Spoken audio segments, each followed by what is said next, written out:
नमस्कार दोस्तों, आज अपन पढ़ेंगे भारत छोड़ो आंदोलन के बारे में। देखिए पॉइंट है अपना भारत छोड़ो आंदोलन।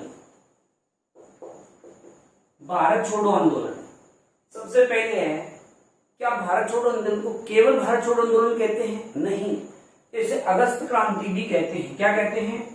अगस्त क्रांति भी कहा जाता है। और क्या कहते हैं? स्वस्फूर्त आंदोलन भी इसे कहते हैं। क्या कहते हैं? स्वस्फूर्त आंदोलन भी कहते हैं। भारत की अंतिम महान लड़ाई भी कहते हैं। भारत की अंतिम महान लड़ाई, अंतिम महान लड़ाई किसे कहते हैं? तो अंतिम महान लड़ाई जो है भारत छोड़ो आंदोलन को कहा जाता है। सबसे पहले भारत छोड़ो आंदोलन का प्रस्ताव है, वो प्रस्ताव किसने तैयार किया? तो इस आंदोलन का जो प्रस्ताव तैयार किया था, आप जानते हो, एक डॉन था जिसका नाम था महात्मा गांधी। तो इस गांधी जी ने क्या किया? इस आंदोलन का प्रस्ताव तैयार किया। ये प्रस्ताव इन्होंने कहाँ तैयार किया? तो वर्धा में तैयार किया। और वर्धा कहाँ है? महाराष्ट्र में है। तो महाराष्ट्र में प्रस्ताव इन्होंने तैयार किया था, तो वर्धा प्रस्ताव ही इसे कहा गया। इसलिए इसे क्या कहा गया? वर्धा प्रस्ताव कहा गया।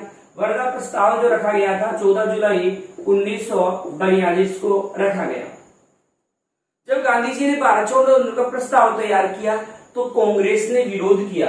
यहाँ विरोध कौन कर रही है? कांग्रेस ही विरोध कर रही है। जब कांग्रेस विरोध कर रही है तो गांधी जी को गुस्सा आया और गांधी जी ने कहा कि मैं देश की बालू से या देश की धूल से कांग्रेस से बड़ा आंदोलन खड़ा कर सकता हूं। देश की धूल से भी कांग्रेस से बड़ा आंदोलन खड़ा कर सकता हूं। आंदोलन खड़ा कर सकता हूं, कर सकता हूं। ये वाक्य किसने कहा है? तो ये वाक्य कहा है महात्मा गांधी ने कहा, क्योंकि कांग्रेसी जो लोग थे वो इस आंदोलन के पक्ष में नहीं थे, इस कारण गांधी जी ने ये वाक्य कहे हैं। और देखो, भारत छोड़ो जो आंदोलन शुरू हुआ, ये जो अंतिम रणनीति बनाई गई थी, अंतिम रणनीति, ये तो कब बनाई गई? तो ध्यान रखना 8 अगस्त 1942 को। लेकिन ये आंदोलन शुरू कब हुआ? तो अगले दिन हुआ था, मतलब 9 अगस्त 1942 को भारत छोड़ो आंदोलन शुरू हुआ। और शुरू कहां से हुआ? तो मुंबई के ग्वालियर टैंक से। कहां से? मुंबई के ग्वालियर टैंक जो है, ग्वालियर टैंक से भारत छोड़ो आंदोलन जो है वो प्रारंभ हुआ था। तो यहाँ अपन ने प्रारंभिक कुछ बातें देखी है। भारत छोड़ो आंदोलन को अपन क्या कह रहे हैं? अगस्त क्रांति। और क्या कह रहे हैं? स्वस्फूर्त आंदोलन भी। और क्या कह रहे हैं? भारत की महान लड़ाई से कहते हैं, या अंतिम महान लड़ाई कहते हैं। ये भारत छोड़ो आंदोलन का प्रस्ताव किसने तैयार किया? गांधी जी ने। कहाँ तैयार किया? वर्धा में। इसलिए क्या बोला गया? वर्धा प्रस्ताव। और कब रखा गया वर्धा प्रस्ताव? तो 14 जुलाई 1942 को। कांग्रेस ने विरोध किया, इसलिए गांधी जी ने कहा कि मैं देश की धूल से या बालू से मैं क्या कर सकता हूँ? कांग्रेस से बड़ा आंदोलन खड़ा कर सकता हूँ। ये बात कही गांधी जी ने। फिर देखिए, अंतिम रणनीति इस आंदोलन की बनी 8 अगस्त 1942 को। और यह आंदोलन शुरू कब हुआ? तो 9 अगस्त को। कहां से प्रारंभ हुआ? तो मुंबई के ग्वालियर टैंक से आंदोलन प्रारंभ हुआ। अब देखो, इस आंदोलन का नेतृत्व किसने किया? ध्यान रखना, नेतृत्व। तो ये आंदोलन है वो है नेतृत्व विहीन है, मतलब नेतृत्व किसी ने नहीं किया। यहाँ नेतृत्व किसने किया? तो नेतृत्व विहीन आंदोलन है, यहाँ किसी ने भी नेतृत्व नहीं किया। क्यों नहीं किया? क्योंकि 8 अगस्त को रणनीति बनी, 9 अगस्त को शुरू हुआ, लेकिन 9 अगस्त की मध्य रात्रि को 12 बजे क्या कर लिया गया? कांग्रेस के जो बड़े नेता थे, जो आंदोलन से जुड़े हुए नेता थे, उन सबको क्या कर लिया गया? गिरफ्तार कर लिया गया। इसी कारण से इस आंदोलन को क्या कहा गया है? नेतृत्व विहीन आंदोलन कहा गया है। अब देखो, इस भारत छोड़ो आंदोलन के दौरान गांधी जी ने नारा दिया। गांधी जी ने नारा दिया। अब नारा मतलब स्लोगन, कौन सा स्लोगन दिया? तो भारत छोड़ो, एक तो क्या भारत छोड़ो नारा दिया कि अंग्रेजों भारत छोड़ो, और दूसरा दिया करो या मरो, डू एंड डाई का नारा दिया कि भारतीय या तो कुछ करो देश के लिए, नहीं तो क्या है मर जाओ बोला। तो ये नारा दिया गांधी जी ने। तभी लाल बहादुर शास्त्री बोले मरो नहीं मारो। तो इस आंदोलन में नारा किसने दिया कि मरो नहीं मारो, ये नारा किसने दिया? तो ये दिया था लाल बहादुर शास्त्री ने। इस आंदोलन के समय जब आंदोलन शुरू हुआ तो मोहम्मद अली जिन्ना ने कहा था यदि अंग्रेज भारत छोड़ देंगे तो भारत में क्या हो जाएगा, जंगल राज हो जाएगा। क्या कहा? यदि अंग्रेज भारत छोड़ देंगे, यदि अंग्रेज भारत छोड़ देंगे तो भारत में क्या हो जाएगा, जंगल राज हो जाएगा। ये वाक्य किसने कहा? तो मोहम्मद अली जिन्ना ने वाक्य कहा था। तभी जवाहरलाल नेहरू बोले कि हम दुधारी तलवार का प्रयोग करने जा रहे हैं, उल्टा प्रहार हम क्यों अपने ऊपर ही हो सकता है। ये बात किसने की? जवाहरलाल नेहरू ने। तो जवाहरलाल नेहरू है वो कौन सी बात कहता है? वो कहता है कि हम कौन सी तलवार का प्रयोग करने जा रहे हैं? दुधारी तलवार। दुधारी तलवार का मतलब है हम दोनों तरफ जिस तलवार के धार हो उस तलवार का प्रयोग करने जा रहे हैं। हो सकता है उल्टा प्रहार अपने पर हो सकता है। तो ये वाक्य इस आंदोलन के समय किसने कहा? तो ये वाक्य कहा है जवाहरलाल नेहरू ने कहा। उसी समय भीमराव अंबेडकर ने कहा कि ये आंदोलन अनउत्तरदायीपूर्ण है। तो भीमराव अंबेडकर जो हैं, उस अंबेडकर ने क्या कहा कि ये आंदोलन क्या है? उत्तरदायीपूर्ण है। बोला ये आंदोलन उत्तरदायी नहीं है, अनउत्तरदायीपूर्ण है। ये वाक्य कौन कहता है? तो ये वाक्य कहता है आपका भीमराव अंबेडकर। तो यहाँ आंदोलन का नेतृत्व किसने किया? तो ये आंदोलन नेतृत्वहीन था, क्योंकि प्रारंभ में तो गांधी जी ने प्रारंभ किया है लेकिन नेतृत्व किसी ने नहीं किया। कांग्रेस के सभी बड़े नेताओं को जेल में डाल दिया। गांधी जी ने कहा भारत छोड़ो, दूसरा नारा दिया करो या मारो। तभी लाल बहादुर शास्त्री बोले मरो नहीं मारो बोला अब तो। और इसने कहा कि हाँ यदि अंग्रेज भारत छोड़ देंगे तो भारत में जंगल राज हो जाएगा। तो ये वाक्य किसने कहा था? मोहम्मद अली जिन्ना ने कहा है। जवाहरलाल नेहरू ने कहा हम दुधारी तलवार का प्रयोग करने जा रहे हैं, उल्टा प्रहार हमारे ऊपर ही हो सकता है।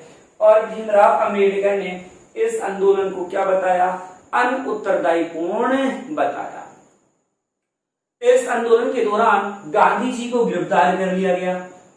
गांधी जी को गिरफ्तार किया गया और गिरफ्तार करके कहाँ कैद किया गया? तो आगा खां पैलेस में कैद कर लिया गया। अब आप जानते हो क्या गांधी जी अकेले रहते थे? नहीं, गांधी जी हमेशा जुम्मन में रहा करते थे। तो यहाँ गांधी जी के साथ आगा खां पैलेस में किसको कैद किया गया?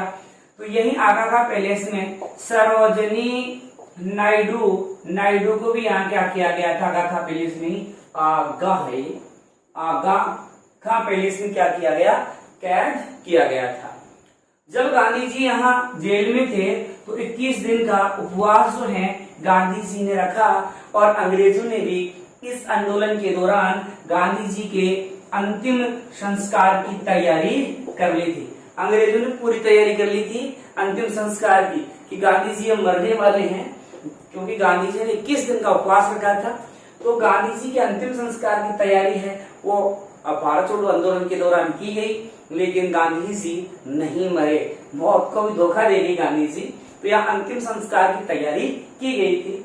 इसके बाद देखिए गांधी जी को उनकी पत्नी, गांधी जी की पत्नी का नाम था कस्तूरबा गांधी। इस कस्तूरबा गांधी की मौत का समाचार गांधी जी को आगा खां पैलेस में ही प्राप्त हुआ था। ठीक है, तो यहाँ आपने देखा कस्तूरबा गांधी की मौत का समाचार है गांधी जी को कहाँ मिला? आगा खां पैलेस में। जब सरोजनी नायडू के साथ वहां कैद थे तब उनको अपनी पत्नी की मौत का समाचार प्राप्त हुआ। इतना ही नहीं, गांधी जी के जो सचिव थे, गांधी जी के सचिव कौन थे? तो महादेव देसाई थे। देसाई बीड़ी भी आती है, बीड़ी नहीं है, लेकिन ये महादेव देसाई है जो गांधी जी के सचिव थे। इनकी मौत का समाचार भी गांधी जी को आगा खां पैलेस में ही प्राप्त हुआ था। मतलब देखो, गांधी जी जब जेल में थे तो कई प्रकार के गम मिले। कस्तूरबा गांधी मर गई और सचिव महादेव देसाई भी मर गए। ये मौत का समाचार गांधी जी को यहाँ जेल में ही मिला था। फिर एक प्रश्न बनता है कि जब भारत छोड़ो आंदोलन हुआ उस समय भारत का वायसराय कौन था? तो उस समय भारत के वायसराय थे लॉर्ड लिनलिथगो। कौन थे? Lord Linlithgow. ये उस समय भारत के क्या थे? वायसराय थे। एक प्रश्न बनता है कि जब भारत छोड़ो आंदोलन हुआ उस समय कांग्रेस के अध्यक्ष कौन थे? तो उस समय कांग्रेस अध्यक्ष कौन थे? तो कांग्रेस अध्यक्ष थे मौलाना अबुल कलाम आजाद। कौन थे? मौलाना अबुल कलाम आजाद उस समय कांग्रेस के क्या थे? अध्यक्ष थे। एक है जब भारत छोड़ो आंदोलन हुआ उस समय मतलब ब्रिटेन के प्रधानमंत्री कौन थे? तो ध्यान रखना, ब्रिटेन के जो पीएम थे, पीएम वो समय थे चर्चिल थे। कौन थे उस समय प्रधानमंत्री ब्रिटेन के? चर्चिल थे। अगर ब्रिटेन के उस समय प्रधानमंत्री चर्चिल थे तो आजादी के समय कौन थे? या पूछे कि आपको आजादी या स्वतंत्रता के समय कौन थे? तो ध्यान रखना, उस समय जो आजादी के समय प्रधानमंत्री थे वो थे क्लेमेंट एटली, जो लेबर पार्टी के थे। कौन थे? क्लेमेंट एटली। कौन सी पार्टी के थे? Labour party. लेबर का मतलब है मजदूर जो पार्टी थी, मजदूर जो दल था उसके क्या थे? ये मेंबर थे, सदस्य थे। ठीक है, तो वैसे पूछे कि भारत छोड़ो आंदोलन के समय कौन था, तो आप क्या कहोगे? उस कंडीशन में आप कहोगे चर्चिल। भारत छोड़ो आंदोलन के समय चर्चिल। लेकिन आजादी के समय कौन थे? तो आजादी के समय जो थे वो थे आपके क्लेमेंट एटली। और क्लेमेंट एटली जो है किस पार्टी के थे? तो हमने बताया कौन सी पार्टी है? लेबर पार्टी है। तो यहां तक अभी अपन देखा है गांधी जी को गिरफ्तार करके आगा खां पैलेस में कैद किया गया, वहीं पर सरोजिनी नायडू को भेजा गया। गांधी जी ने वहां 21 दिन का उपवास रखा। तो अंग्रेजों ने क्या किया? अंतिम संस्कार की तैयारी की। लेकिन अंतिम संस्कार तो किसका हो गया जी? गांधी जी की पत्नी का, कस्तूरबा गांधी का, और उनके सचिव महादेव देसाई का। फिर वायसराय कौन थे? तो कौन है वायसराय उस मतलब भारत छोड़ो आंदोलन के समय? तो लॉर्ड लिनलिथगो था। और कांग्रेस अध्यक्ष कौन थे? तो मौलाना अबुल कलाम आजाद थे। और उस समय ब्रिटेन के पीएम कौन थे? तो चर्चिल थे। जबकि आजादी के समय या स्वतंत्रता के समय कौन थे? तो आप क्या कहोगे? हाँ, क्लेमेंट एटली थे। अब देखो, इस आंदोलन के दौरान कांग्रेसियों की जो संपत्ति थी ना, कांग्रेसियों की संपत्ति तो क्या कर ली जी? जब्त कर ली अंग्रेजों ने। और कांग्रेस को गैर कानूनी घोषित किया। कांग्रेस को गैर कानूनी घोषित कर दिया अंग्रेजों ने। क्या अब कांग्रेस जो है क्या है? गैर कानूनी है, गैर कानूनी घोषित कर दिया, संपत्ति उनकी जब्त कर ली। एक है कि भारत छोड़ो आंदोलन के समय कांग्रेस रेडियो का संचालन किसने किया? तो कांग्रेस रेडियो का संचालन जो किया था उषा मेहता ने किया था। कांग्रेस रेडियो क्या होता है? अरे कांग्रेस रेडियो एफएम मिर्ची क्या होती है? एफएम तड़का। मतलब ये एफएम मतलब रेडियो होता था पहले, आजकल एफएम जैसे होता है वैसे। तो उस रेडियो का नाम था कांग्रेस रेडियो। मतलब कांग्रेस के द्वारा संचालित किया जाने वाला रेडियो क्या कहलाया? कांग्रेस रेडियो। तो कांग्रेस रेडियो का संचालन उषा मेहता ने किया। अगर आपसे प्रश्न पूछ ले कि भूमिगत रहते हुए महिलाओं को नेतृत्व किसने प्रदान किया? तो अरुणा आसफ है। इन अरुणा आसफ ने क्या किया कि भूमिगत रहते हुए, भूमिगत का मतलब ये नहीं साहब भूमि में खड्डा खोद के बैठ गए थे। भूमिगत का मतलब है गुप्त रूप से महिलाओं का जो नेतृत्व किया। वो महिलाओं का नेतृत्व करने वाली कौन है? महिलाओं का नेतृत्व करने वाले व्यक्ति हैं अरुणा आसफ है। उसके बाद देखिए, उसके बाद देखना क्या है, पूरा हो गया और क्या देखोगे? किताब देखे जाओ। अच्छा, और एक चीज और है कि भारत छोड़ो आंदोलन हुआ तो देश में या किस आंदोलन के समय देश में कई स्थानों पर समानांतर सरकारें बनी। तो समानांतर जो सरकारें बनी हैं वो कहाँ बनी है? भारत में बनी है भाई। कौन से आंदोलन के समय बनी है? तो आप क्या कहोगे? भारत छोड़ो आंदोलन के समय। तो ये था आपका भारत छोड़ो आंदोलन। धन्यवाद।